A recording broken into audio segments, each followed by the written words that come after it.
Assalamualaikum warahmatullahi wabarakatuh. A'udzubillahi minasyaitonirrajim. Bismillahirrahmanirrahim. Wassalatu wassalamu ala asyrofil anbiya'i wal mursalin sayyidina wa maulana Muhammadin wa ala alihi wa sahbihi ajmain. Rabbi ishrah li sadri wa yassir li amri wahlul 'uqdatam min lisani yafqahu qawli, amma ba'du.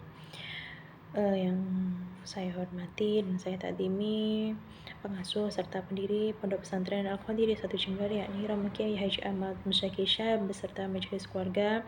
Yang saya hormati Rektor Universitas Kiai Haji Ahmad Musyaki Syah, yakni Dr. Haji Asmat Hanisi SPD MM beserta jajarannya. Yang saya hormati dosen pengampu mata kuliah ilmu kalam, yakni Bapak Fikri Farihin MPDI. Baiklah, di sini saya akan memaparkan materi tentang ilmu kalam yang berjudul Pemikiran Salafiyah Klasik. Terjadi perdebatan antara wahyu dan akal. Muncul kelompok rasionalis seperti Mu'tazilah. Ulama hadis berusaha menjaga kemurnian ajaran Islam. Lahir gerakan Salafiyah Klasik sebagai respon terhadap rasionalisme berlebihan.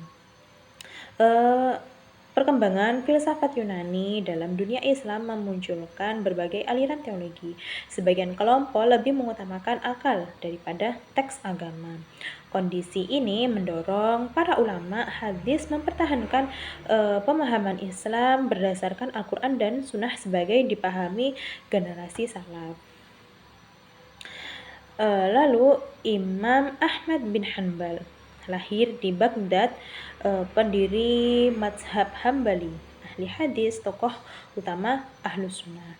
Imam Ahmad bin Hanbal ini dikenal sebagai ulama besar yang sangat fokus pada hadis. Beliau melakukan perjalanan ilmiah ke berbagai wilayah untuk mengumpulkan hadis Nabi.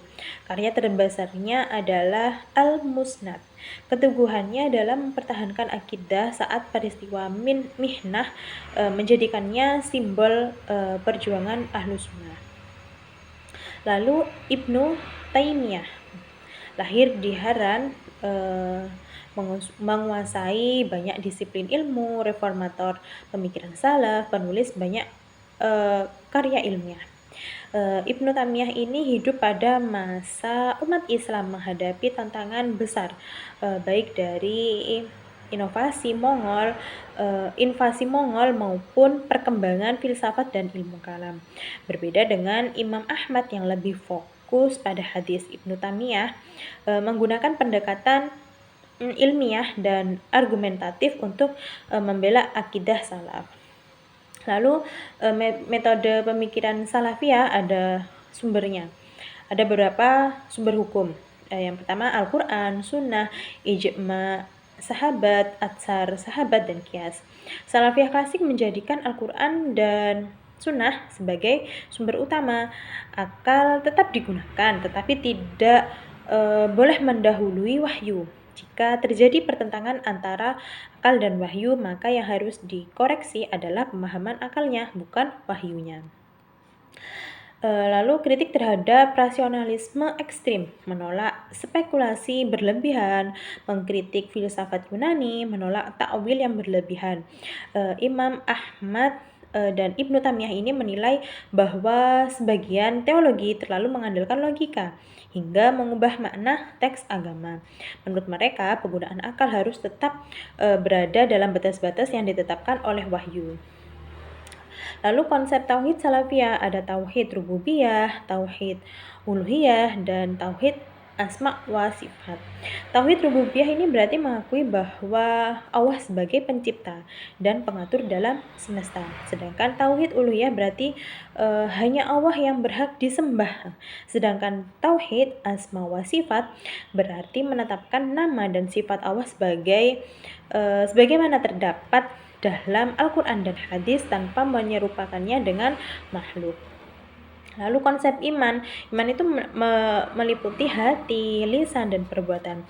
Penjelasannya, menurut salafiyah klasik, iman bukan hanya keyakinan dalam hati, tetapi juga harus diucapkan dan dibuktikan melalui amal dan perbuatan.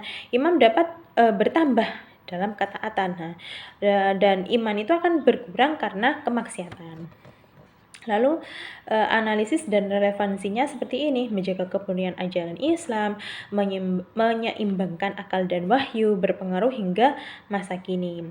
Pemikiran Salafiyah klasik ini memberikan kontribusi besar dalam menjaga dasar-dasar akidah Islam walaupun muncul berabad-abad yang lalu. Konsep tentang pentingnya kembali kepada Al-Quran dan Sunnah masih menjadi rujukan dalam berbagai diskusi keislaman saat ini. Jadi, kesimpulannya, Salafiyah lahir sebagai respon terhadap rasionalisme ekstrim. Imam Ahmad dan Ibnu Taimiyah merupakan tokoh utama. Wahyu menjadi sumber utama. Akal digunakan untuk proporsional. Salafiyah klasik ini bukan gerakan yang anti akal, tetapi gerakan yang menempatkan akal sesuai fungsinya. Melalui pemikiran Imam Ahmad bin Hanbal dan Ibnu Taimiyah, lahir metode berpikir yang berusaha menjaga keseimbangan antara wahyu dan rasional dalam memahami ajaran Islam. Demikian pemaparan materi tentang ilmu kalam. Bila mana dalam menyampaikan saya ada salah kata dan kekurangan, saya mohon maaf yang sebesar-besarnya. Semoga sedikit bermanfaat. Akhir kata, ihdinas siratal mustaqim. Wassalamualaikum warahmatullahi wabarakatuh.